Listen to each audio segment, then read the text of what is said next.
Hello and welcome to another edition of Convict Inc. I'm your host, Robert Rosso, and before I go any further, please hit the subscribe button. If you like the video, please hit like. If you kind of like the video, please hit like. Before I came on right now, I checked and I'm up to like 341 subscribers, and that's awesome. It's amazing. Yeah, I really appreciate it. And to you new subscribers, thank you. Thank you so very much. I was going to come on tonight and I was going to do a story that I wrote for Vice. I'm not Vice, Guerrilla Convict, about 12 years ago, called When Rags Stabbed Fat Dicks. And I think that was the title. And true to my nature, 2 minutes before I pushed this button, came on. I'm on an iPhone, by the way. I was sitting in the jacuzzi bathtub that my wife got me for Christmas, and I switched as I was getting dried off, and I just thought of this other story, and that's what I'm going to do. And by the way, I think it was Anita who was on my comment section. I believe her name was Anita. Suggested that I should do my stories in chronological order. That is from the day I entered Leavenworth and on and on and on. And you're absolutely right. And maybe it wasn't Anita, but I believe it was. Absolutely right. And that's what I intended to do. And I bounce. You know, I don't know if it's the ADHD. I've never been diagnosed like that, but I'm boom, boom, boom. And yeah, so maybe I'll get back to that at some point. Who knows? But that was my original intent. Anyway, so we've all been around people that we just don't like. And I mean, and might not even know. They might not be a bad person. They might not never did anything to us or anybody else. You just don't like them. You don't like their vibe. And that's kind of what this story is about. Well, it's also about fun and games in prison. You know, we all know that prison can be scary, even those of you who have not been. And a lot of people don't know that prison can be fun. Total blast. And stories part that too. Even though the end is... you have to have a sixth sense of humor, maybe, or you have to have been there and experienced the whole drama of prison. So, like I've said many times before, I was never a tough guy. I was actually scared, even though I had been to maximum security prisons prior to being sentenced to life without the possibility of release in the feds. I had been to 2 state prisons, and I was in Chino in California, Cummins in Arkansas. So I was no stranger to incarceration or violent prisons.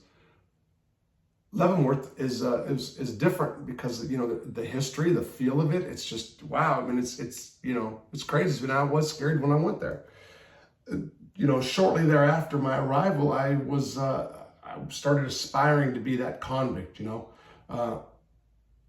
going to the ADX would have been like a badge of honor. That's when I kind of just said, fuck it. That's when actually that attitude really came after I lost my second appeal. But, you know, I arrived, like I've said, if you guys have been watching this, day one, doing dope. And I did it. I got drunk and I drank every chance I get. And then I became a gang member. Okay. In 2000 or maybe 1999, there was a guy by the name of Finn that came to Leavenworth, serving 10 years for a marijuana charge. He wasn't a bad guy. He was probably, you know, I don't know how accurate IQ tests were. I'm going to say he was on the slow range. From what I would later learn, not much of a family background. Mom sent him to a foster home at a very early age. You know, he had a sad childhood. He was institutionally raised is what he really was. Anyway, there was just something about the guy that not very many people cared for. He would just come hang out, and he would bring like this dark cloud with him, almost like a schleprock cloud, you know, but he never did anything bad. Anyway, in 2001, I was sitting in my single cell, just gotten out of the hole. I was just got my patch. I was just freshly minted or new member of the Dirty White Boys. Not the right word, but anyway, I was sitting in the cell by myself, and door opens up, and in walks Finn with green army green duffel bags over his shoulders. That means he just got out of the shoe and he was coming, and there I was looking at my new celly, and I was sick. I was like, oh my God, not this dude, for real. Man, it was just like, wah, wah, wah, you know, one of those ordeals. So Finn walks in, puts his bag down, and you know, I burned off to go get another paper of dope or get a pint or whatever I did just to like get my head right, having this terrible celly. Enter Bruce Neighbors. Bruce Neighbors is currently serving time at the United States Penitentiary in Terre Haute, Indiana. Still there. He was a bank robber, fancied himself as a jailhouse lawyer, and had crazy legal theories. Not stupid, crazy. Matter of fact, I think he's banned from filing anything else on his case. And woe is the guy who's asking Bruce to help him work on his case now. I don't know. I haven't been around Bruce since early 2000s. Maybe he got better. But he was in his 50s or so, and not a bad guy, just a real delusional character.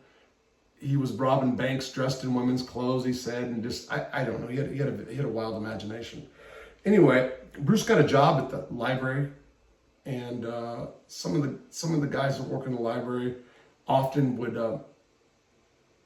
get a little infatuated or a little close to female staff, go a little gaga over them. And that's, from what I understand, what happened to Bruce. There was 2 copy machines in the library that inmates were allowed to make, whatever kind of copies off of. I think they were 10 cents. And that is, when you go to commissary, you can put money on your debit card, or it was like your prison. Oh, we had debit cards back then. That's right. Prison IDs and a debit card, I believe. Or your ID was. It's been a while. It could have been your ID was your debit card. But you load it with money, and then you can go and you could use it on copy machines. One of the copy machines worked fine, meaning you insert the card, 10 cents came out. The other one worked perfect. That is, you got free copies. So guys were going up to the law library, and they were just getting free copies, free copies, free copies. And for whatever reason, Bruce started policing it. Now, this is a bad deal in prison. If you're getting free anything, the last thing you want to do if you're an inmate is go and try to stop other guys or inmates from getting free stuff. Allegedly, it was Bruce's boss who he fancied.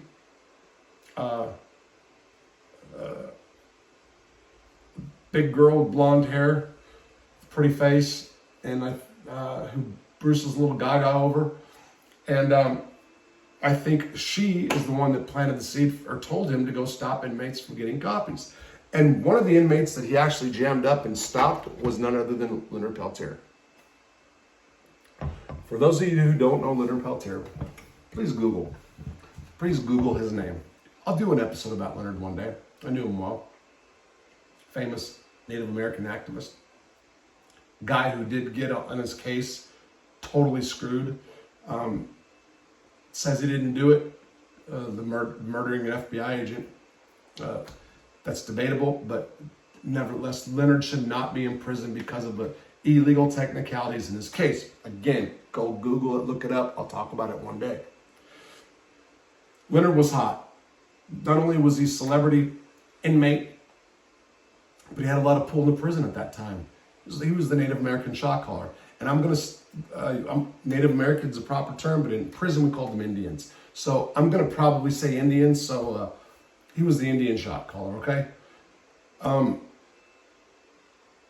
Indian in my unit that I knew really well, used to get high with, used to drink with, came to me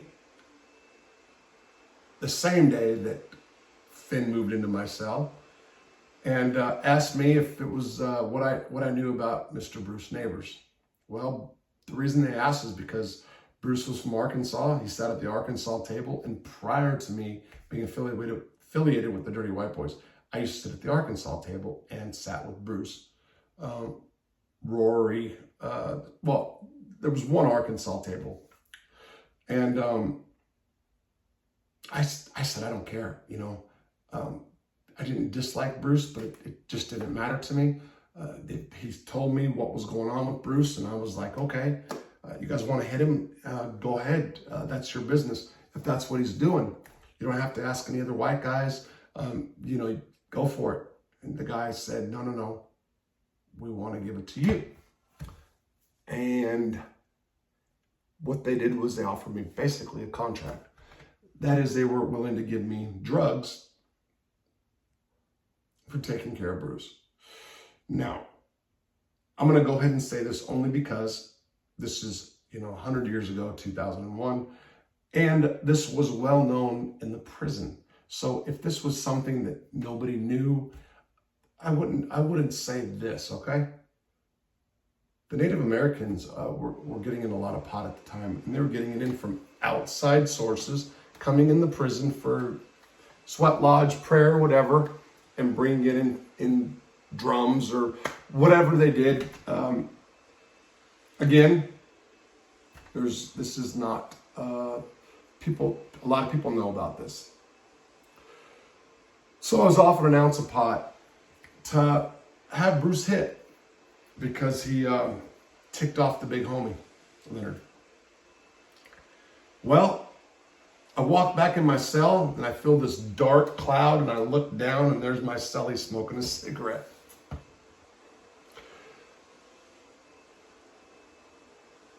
Finn, unbeknownst to me at that moment, owed a bunch of money for heroin.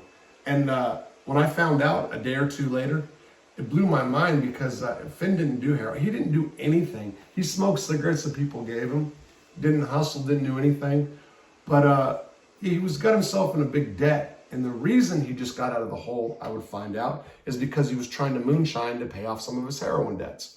He got himself he was in a cell with the guy named Wood. Those two started doing heroin together, or Wood turned him out on heroin. They ran up heroin bills, and they tried to make moonshine to pay the bills, and they went to the hole. So, Finn ends up asking me, or telling me that he wants to become a dirty white boy. And I'm like, imagine that. He wants to join a gang when he has all these bills to cover. Of course, it was a protection. It was a protection move. That's all it was. So I go to the yard, and this is within 24 hours of Finn coming into my cell. And I bring it to the bros, and I say, hey, this dude Finn wants to get tipped up. He wants to prospect. What's up? And most of them laughed like I did.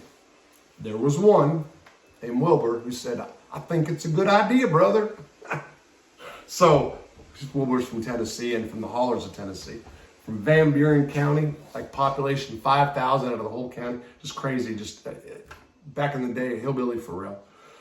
So, we all kind of joked and giggled and laughed at Wilbur for even thinking about wanting to patch Finn up. And so I went back to the cell. Of course, I got high, drunk. We're drinking out the yard that day. And all of a sudden, I look at Finn. When I go back in, I'm supposed to come in and tell him, if he's going to be able to prospect. And something just snapped. By the way, let me back up a second. I never told my brothers that I'd been offered a contract to take out Bruce. Why? I don't remember exactly at this moment, but I didn't bring that up at that time. So I look at Finn, and the light goes on. Bing! I didn't want the guy in my cell. That's all it was about. I just didn't want him sitting there just bumming me out with his, just smoking a cigarette. Just, oh God, I could think about it right now. And anyway, so I said, hey Finn, talk to the bros. I said, you can prospect. Really? He was all happy. Really? Is that right? I said, yeah. Matter of fact, I got a mission for you. I'll do anything you want. Anything you want me to do. I said, okay. Got to hit somebody. Okay. Who am I going to go with? Usually go 2-on-1. You're going to go by yourself. I see him. Okay. I see him kind of slow. I said, don't worry. I said, dude can't fight. I didn't know if Bruce can fight or not. Bruce is about 50. Finn was probably early 40s. Bruce worked out. He was in good shape. Finn, dumpy guy, kind of like I am now. Same body. Anyway, so we're sitting in the cell, and Finn starts taking razor blades out of razors and melting razors into toothbrushes. And I'm like, what are you doing? He's like, told me I got to go hit somebody. I'm going to cut him. I'm going to cut him. I'm like, is that right? And I'm thinking to myself, this dude ain't going to do a goddamn thing. And I didn't think he had the heart. He didn't have, there's no way this guy was going to cut somebody, stab anybody. He asked me if I can get a knife because he was going to go stab him. And so he made himself a, now what you do is you get a razor blade. You get a razor blades out of a regular razor. You open them up, and you can melt them onto a toothbrush, and then you put some dental floss around it for strength. Then you melt it back. Anyway, it took a little time, but he knew how to do it. He made a good one. I was actually surprised when he was done. Again, he asked me for a knife, and I just kind of, no, I can't get a knife. So he comes back to the cell. We had count time. He comes back to the cell, and he said he got a piece, is what he said. Piece meaning a knife. I said, really? And he says, I think it'll go through metal detectors, what I was told. I'm like, all right, man, I didn't care if he got caught in metal detector or what. I just wanted him to go to the hole. I wanted him out of my life. If he went to the hole, he'd been gone. I'd been great. No, my goal was to get this guy out. If he actually went through and hit Bruce, I'd get an ounce of pot. So that'd be a plus for me. But again, this was really about just getting him out of my cell. And this all kind of lined itself up. Well, it just so happened that night was hot dog night. Leavenworth fed good back in the day. I just want to bring that up. Food in the feds is shit now, but it was really, really good in the early 2000s, all the way up to about 2005. So Finn says he's ready to go tonight. So sure enough, they call Lord for chow. I walk in behind him, ding in the metal detector. I didn't know what he had. I didn't know the piece that he had. I was assuming plexiglass, to be honest. Walk in the chow hall, we're in line, and I'll be damned if I don't see Bruce Neighbors across the way. He was sitting with two Arkansas guys, Willard Burnett, I believe, and George, I forgot his last name. Anyway, they're all sitting there. Chow hall's kind of empty. It's they were the first unit in. We're probably the second. I'm standing in line. I watched Bruce go get some hot dogs. I watched Finn take off. He didn't. Oh, by the way, he didn't know who Bruce was. I had to point him out and show him which one he was. And as I saw Finn walking away, I still didn't believe he was going to do anything to this guy. I swear I did. He just was that. He struck me as a guy that would never, ever harm anybody. Next thing you know,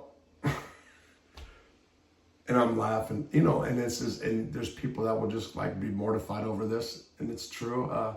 It's my sick, dark sense of humor, and just have been being in that environment for so many years. Bruce sits down, and I see Finn walk up behind Bruce, and I see him reach in his pockets, and I forgot who was next to me, but I said, "Hey, watch this." And as soon as he did, I saw him go like this, and he came up behind Bruce and went, Phew!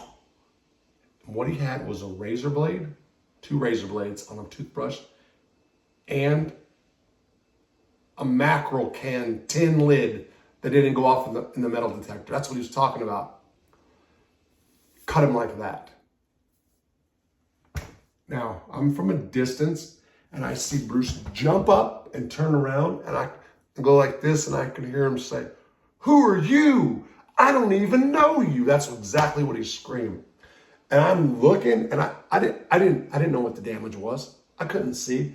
I was just shocked that Finn did this, And Bruce comes running, and there is blood just gushing everywhere. He was wearing kitchen whites. He was wearing whites, by the way. And when he ran past, this side of his face right here, from here, was hanging down, and you can see all his teeth on both sides. His face, hair where his lips are, were holding his face together. All this had fell down. And I was just like, and I laughed a minute ago, And really, it was, like I said, I laughed because, man, just the whole situation was crazy. And I just couldn't believe it. I couldn't believe it. So Finn, cops went and tackled Finn, of course. He had weapons on him. And I see him getting, rushed out. And he was just smiling and as happy as can be. A couple days later, I don't say a word to none of my brothers. Nobody. I don't say that I was involved in any way, shape, or form. Through the years, I've said something. There's a handful of people that know it now, but I didn't say nothing back then. That night, went back to the cell block, got an ounce of marijuana, handed to me. I'm a piece of shit, whatever. That's what it was. And so 3 days later, here comes Bruce Neighbors. He went to the hole. They let him out of the hole. And they had sewed him up. And they put him in my block. And he came and talked to me, and I tell you, I felt bad. I felt bad. I'm not going to lie. Bruce fancied himself as a pretty boy. One of these guys that stayed in the mirror, shaving every day, combing his hair, perfect. And that destroyed him. And it was, the scars are horrific. And there's going to be people right now that watch this, that have done time with Bruce Neighbors, that it's going to register, the guy with the smiley face, that's what they called it, that are going to remember and go, oh, that's what happened to him. I heard this, and this, because there was a bunch of different stories. That's what happened to Bruce Neighbors. And the story is not going to, I'm not going to end it here. This isn't over yet. As far as Bruce, he never had a clue. To this day, I never had a clue. Finn went to the shoe. When he was in the shoe, he was sending kite to the Dirty White Boys. It's a couple of the ones that were in the shoe. Wilbur was there. I don't know, youngster TC, I don't remember who was there. And he was saying that mission accomplished, that he went on a mission for the Dirty White Boys and he was going to get patched up. And these guys are in the cell like, what? Who? Now, Wilbur was there when I brought it up. Wilbur wanted this guy to be a prospect, and everybody laughed at Wilbur for wanting this guy. Everybody clowned Wilbur, saying, what are you talking about? This guy's a fucking jackass, So Wilbur knew or believed this guy's lying. What is this guy doing? So Wilbur tells Finn to make sure he signs up for rec and asks to go in the cell with them. So how it works is you have rec in the morning. The officer walks around and asks you to go to rec. At Leavenworth back in the day, the convicts, prisoners, inmates, whatever you prefer. We can go into that a different day. Ran the prison. And you can get put in with whoever you want. If you had an enemy you wanted to fight, they'll put you in there. It didn't matter. Wilbur said, Finn said, put me in with the Dirty White Boys, and that's what happened. From what I understand, Finn goes in and says, what's up, brothers? Thinking he was just thinking he just went on this mission for the Dirty White Boys. Unbeknownst to him that, this was Robert Rosso. This was like all the little thing hatched by me. And he tells Wilbur the story that Robert sent him on a mission, and Wilbur says, my brother Rob wouldn't do that. He said, Rob said, you're a liar. Bam, when they beats the shit out of Finn. And he beats the shit out of Finn for lying about me prospering. I'm sorry. Oh, yeah, I'm going to hell. I've said this before, for sure, right? I am. And, yep, that's what happened. And right now, I don't know what happened to Finn. Bruce Neighbors is sitting in USP Terre Haute serving life sentence for multiple bank robberies. Can't get himself out because he's a frivolous filer, I guess. And he's got these scars on his face that was just, all because he pissed off the wrong Indian. And because I didn't like my cellie, And yeah, I guess it's right. I mean, it is what it is. I'm telling prison stories, guys. Yeah, My wife will probably be mad at me for laughing about this, but I'm just being honest. That's there it is there.